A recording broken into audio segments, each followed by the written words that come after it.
This is a problem where we're just trying to figure out what the present value of an annuity is. So in this example, what is the present value of $100,000 per year for 3 years at 10%?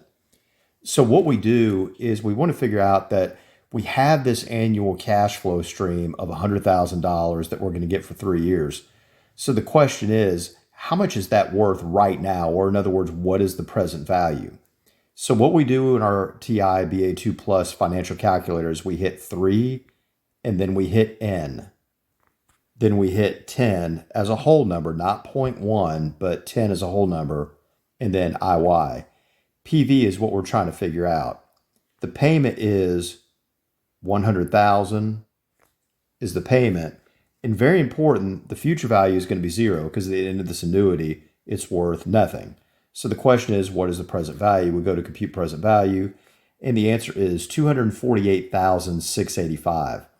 So again, it's a really simple process, and what you're doing in these problems, whether you're trying to find the future value of an annuity or present value of annuity, just look at what is the missing variable in that column in IY, PV, PMT, and FV.